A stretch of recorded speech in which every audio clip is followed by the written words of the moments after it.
myself Dr. Kailash Silolia, Assistant Professor Chemistry, Government College Ajmer. Chemical bonding जो chapter अपन ले रखा है उसमें हम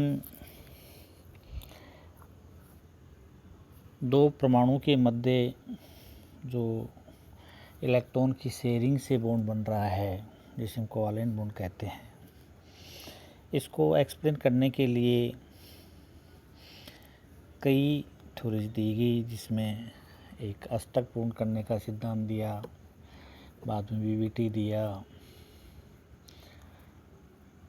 लेकिन इन दोनों में कुछ कमियां रही। इन कमियों को एक्सप्लेन करने के लिए अब हम आज एमओटी के ऊपर डिस्कशन करेंगे, जिसे मॉलिक्यूलर ऑर्बिटल थ्योरी कहते हैं। इसमें सबसे पहले हम ये कहना चाहते हैं कि 1928 में जॉन एंड कुल्सन ने इसे विकसित किया और ये बताया कि एटॉमिक ऑर्बिटल में जितना अधिक ओवरलैपिंग होगा, सहसंयोजक बंध उतना ही स्ट्रॉन्ग होगा। बाद में बात आई कि दो एटम से जब मिलके एक मॉलिक्यूल बनाते हैं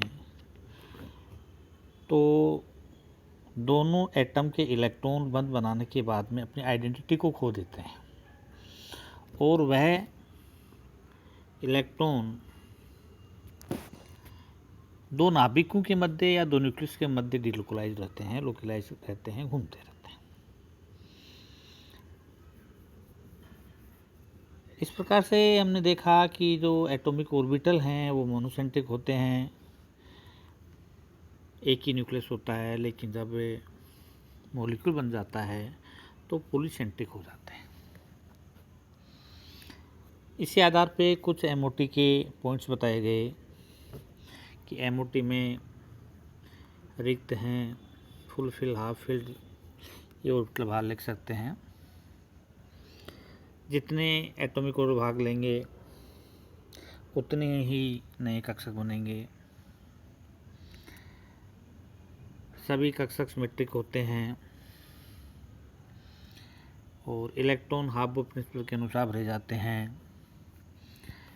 इलेक्ट्रॉनों की प्रेजेंस के आधार पर इनका बॉन्ड ऑर्डर कैलकुलेट करते हैं।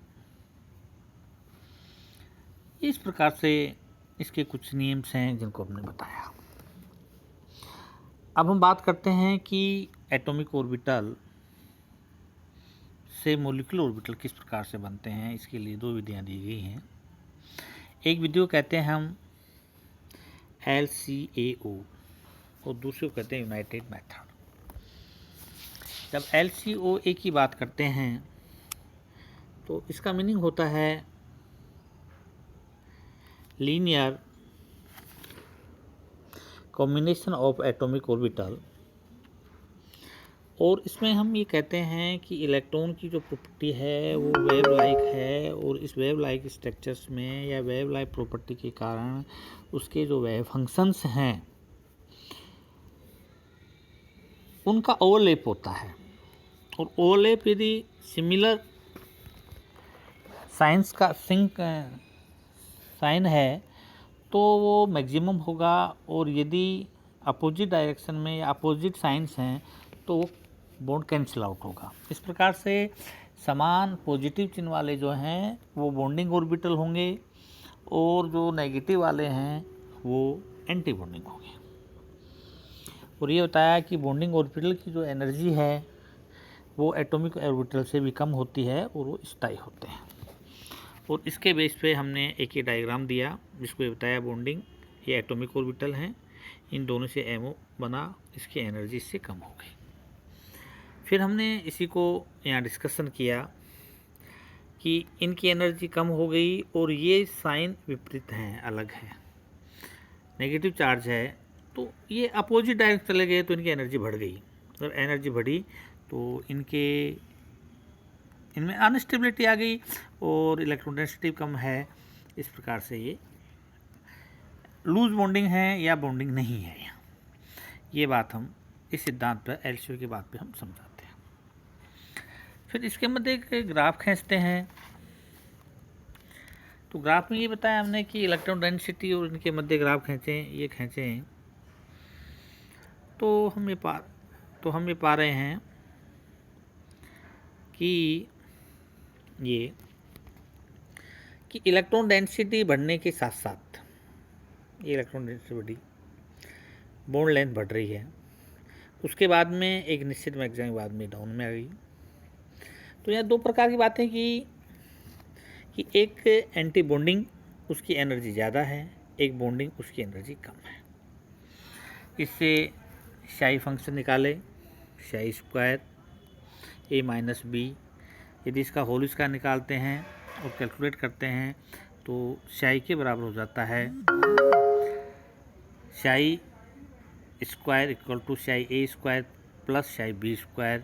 अब इसमें इसका सॉल्यूशन जो है 2a शाई ए एंड शाई बी, ये वैल्यूज़ की अधिक होती है, जिसके कारण बॉन्डिंग ऑर्बिटल्स एक सीमेंट की भांति चिपके हुए होते हैं, बॉन्डेड होते हैं। इसी प्रकार नॉन बॉन्डिंग ऑर्बिटल्स जो हैं वो बंध में भाग नहीं लेते, तो इनकी ऊर्जा का इन पर कोई प्रभाव नहीं पड़ता है। फिर बात करते हैं बॉन्ड्स की। जो एक्स एक्सिस मिलते हैं बॉन्डिंग ऑर्बिटल्स हैं, एक्स एक्सिस मिलते हैं वो सिग्मा बॉन्ड होते हैं, और जो कोलेटरल ओवरलैपिंग करते हैं वो पाई बॉन्ड होते हैं। एमओटी में दोनों ही बॉन्ड्स को समझाया है। जैसे यहाँ हम इसकी बात करें एस और पी और एस और पी जेड की बात कर रहे हैं। यदि एस एस ऑर्बिटल मिलता है और ये सिग्मा बॉन्ड बनाते हैं तो ये स्ट्रक्चर होगी। एस पी जेड मिलता है तो एक्स पे मिलते हैं, 1x पे मिलते हैं तो इनकी स्ट्रक्चर ये होगी और ये सिग्मा बॉन्ड बनाएंगे। इसके बाद में यदि हम बात करें कि ये जो बॉन्ड हैं ये कोलैटरल मिल रहे हैं एक दूसरे से, ये बन रहे हैं, तो हम बात करेंगे इसकी बात करेंगे तो हम यहाँ जो स्ट्रक्चर बना रहे हैं उसमें हम स्पष्ट रूप से देख रहे हैं कि यहाँ पॉजिटिव नेगेटिव ये दोनों मिल रहे हैं, और ये पॉजिटिव और नेगेटिव मिल करके और ये जो स्ट्रक्चर बना रहे हैं ये इस प्रकार से बना रहे हैं, ये बना रहे हैं, तो ये विपरीत डायरेक्शन मिल रहे हैं, तो ये पाई बंध बना रहे हैं।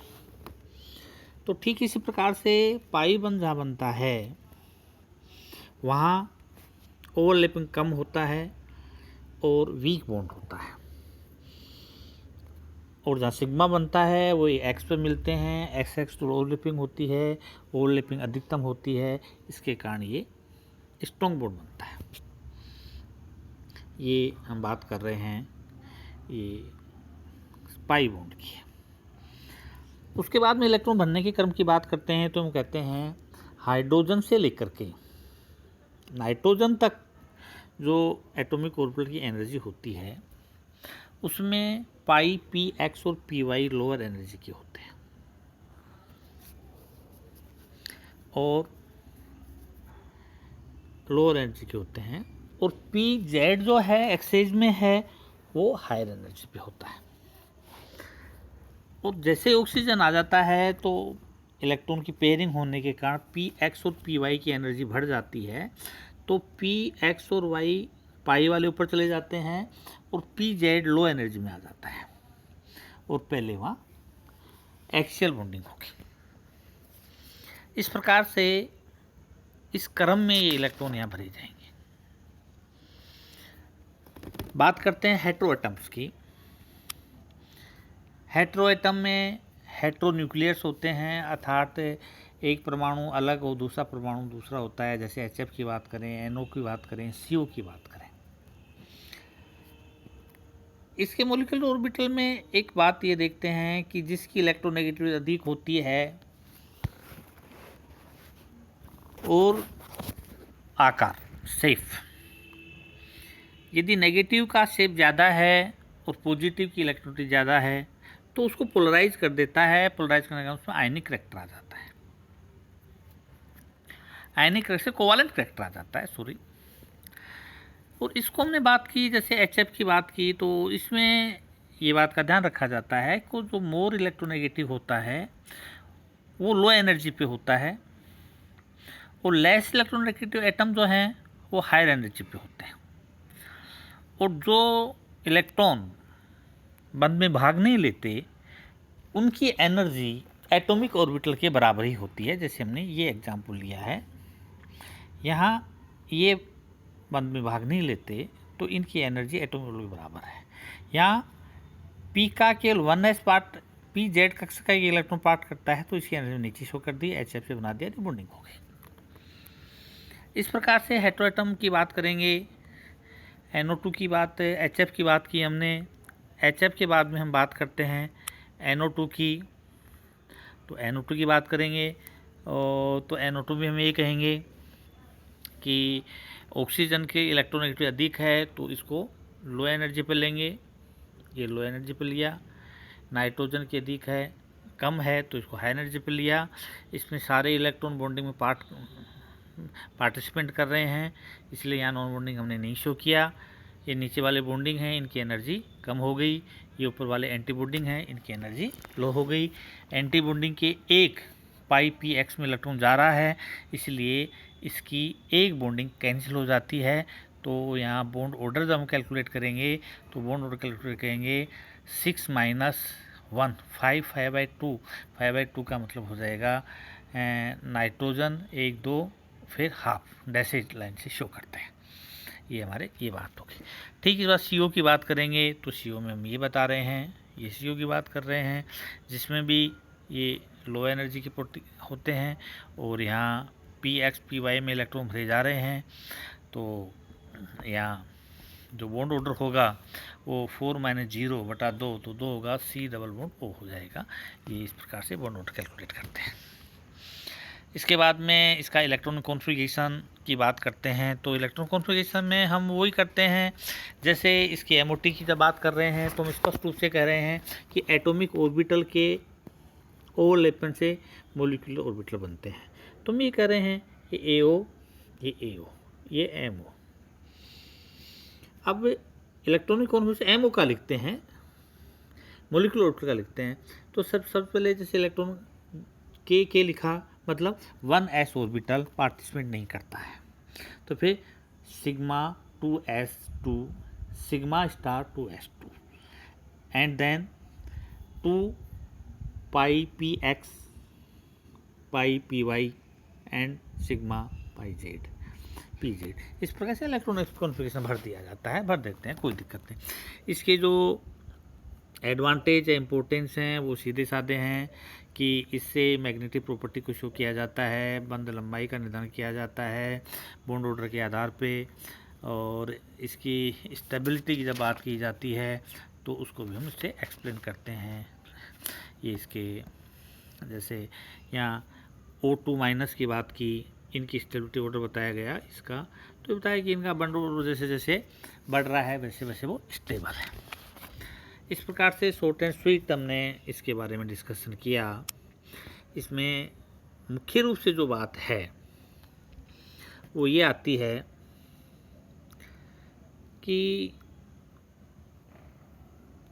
इलेक्ट्रॉन जो है एनर्जी के अनुसार ही भरे जाते हैं। इलेक्ट्रॉन को भर दिया जाए, इलेक्ट्रॉन का कॉन्फ़िगरेशन लिख दिया जाए, उसका बॉन्ड ऑर्डर निकाल लिया जाए।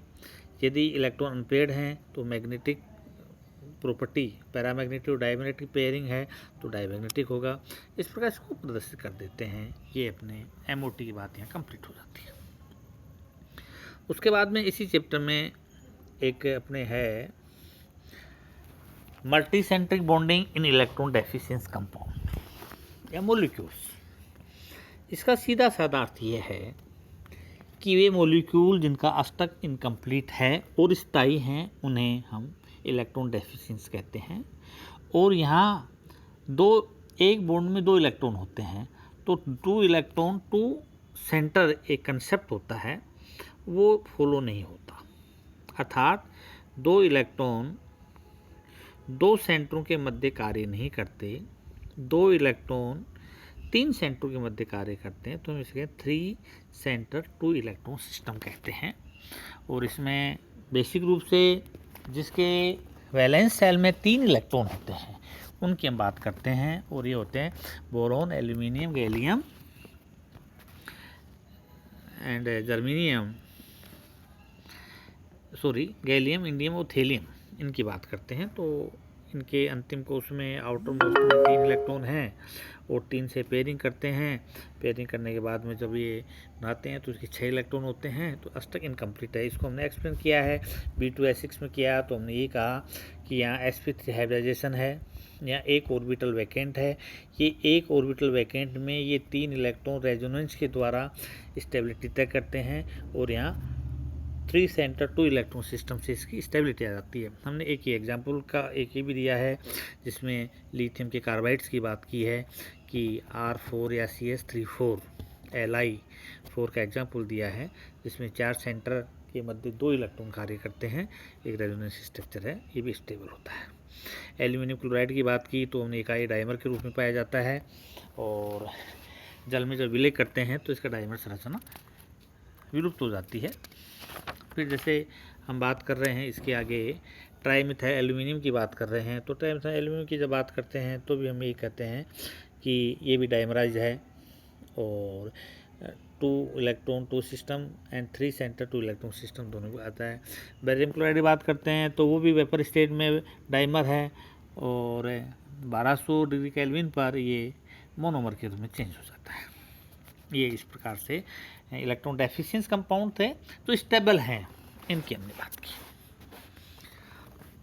नेक्स्ट हम बात कर रहे हैं बॉन्ड प्रॉपर्टी।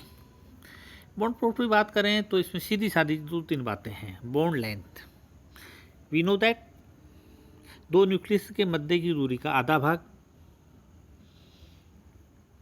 या 2 न्यूक्लियस के मध्य की दूरी बंध लंबाई होगी। इसके फैक्टर्स कौन से होंगे? इलेक्ट्रोनेगेटिविटी अधिक होगी तो बॉन्ड लेंथ कम हो जाएगी, या बॉन्ड ऑर्डर बढ़ेगा तो बॉन्ड लेंथ कम हो जाएगी। इसको कैलकुलेट करने का तरीका बताया, जैसे Cl2 है, बॉन्ड लेंथ 1.98 एंगस्ट्रॉम है इसके ये। अब इसको 2 से डिवाइड करेंगे तो 0.99, ये एक की बंद दूरी आ गई, रेडियस भी कह सकते हैं। अब CCl4 में कार्बन याद करना चाहते हैं तो हम इसमें 7.7 जोड़ के 1.76, ये आपकी कार्बन है, वो Cl की आ गई। भाई बात ये है ना कि कार्बन टेट्राक्लोराइड में C और Cl के मध्य जो डिस्टेंस निकालेंगे वो इस प्रकार से निकालेंगे। पहले क्लोरीन की याद कर लेंगे। क्लोरीन की अपने पास में 99 आ रही है, 0.99 एंगस्ट्रॉम आ रही है, तो उसमें कार्बन की ओर जोड़ देंगे, फिर हाफ कर लेंगे, वो दूरी उसकी CCl4 में आ जाएगी। ये एक मैथमेटिकल टर्म है, नो प्रॉब्लम। तो परमाणु के बनने से एनर्जी लिबरेट होती है, इसे बॉन्ड डिस्ट्रीब्यूशन एनर्जी कहते हैं। इस प्रकार से हम फिर बात करते हैं आपके इसी क्रम में एनर्जी याद करने के लिए एवरेज रूम निकाला है। जैसे NH2 या NH3 की बात करें तो NH3 की बात करते करते हम आ जाते हैं कि NH3 जो एनर्जी है वो इस प्रकार से है, और एक हाइड्रोजन निकला, 2 निकले, 3 हाइड्रोजन निकले, तो ये क्रम से हमने जोड़ लिया इसको और ये 1171.5 में 3 का भाग दिया, तो एक बॉन्ड की जो एनर्जी है वो 390.5 kg मोल इनवर्स आ जाती है। इसे हीट ऑफ फॉर्मेशन भी कहते हैं। इसको मैथमेटिकल टर्म में कई प्रकार से हम याद कर सकते हैं।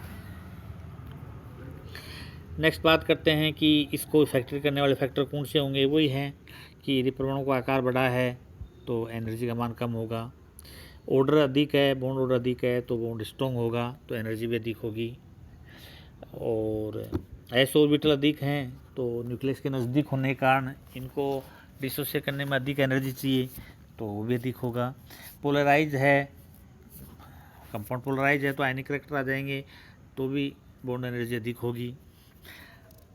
रेजोनेंस के कारण भी बॉन्ड एनर्जी बढ़ती है। ये इस प्रकार के कुछ प्रॉपर्टीज हैं। लोन पेयर इलेक्ट्रॉन होंगे तो बंधुता कम होगी। ये फैक्टर्स हैं।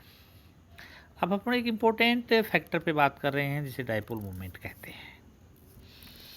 और डाइपोल मोमेंट के बारे में हम यही कहते हैं कि जब कोवालेंट बॉन्ड दो डिफरेंट इलेक्ट्रोनेगेटिव एटम के मध्य बना हो तो मोर इलेक्ट्रोनेगेटिव एटम कोवालेंट के शेयरिंग इलेक्ट्रॉन को अपनी तरफ अट्रैक्ट कर लेता है। अट्रैक्ट करने से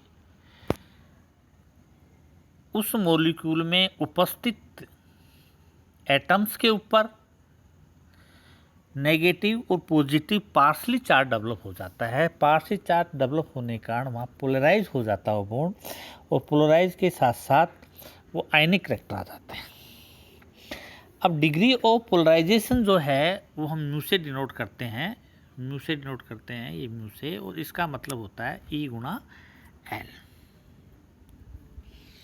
ई गुणा डी कह दो, डिस्टेंस कह दो, आवेश गुणा दूरी, इसके बराबर होता है। इसके यूनिट्स जो हमने ये लिखे हैं 10⁻⁻18 एंड 10⁻10, इस प्रकार से।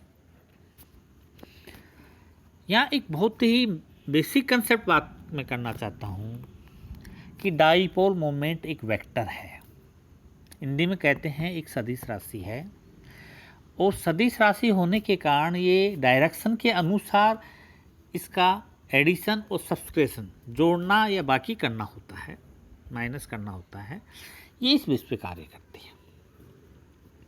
और यहाँ एक बेसिक कंसेप्ट ये बताया गया कि यदि अणु की ज्योमेट्री सिमेट्रिकल है तो डाइपोल मोमेंट जीरो होगा। उस सिमेट्रिकल से अभिप्राय है कि सब्स्टिट्यूट्स की संख्या समान हो और लोन पे इलेक्ट्रॉन नहीं हो, और ज्योमेट्री अकॉर्डिंग टू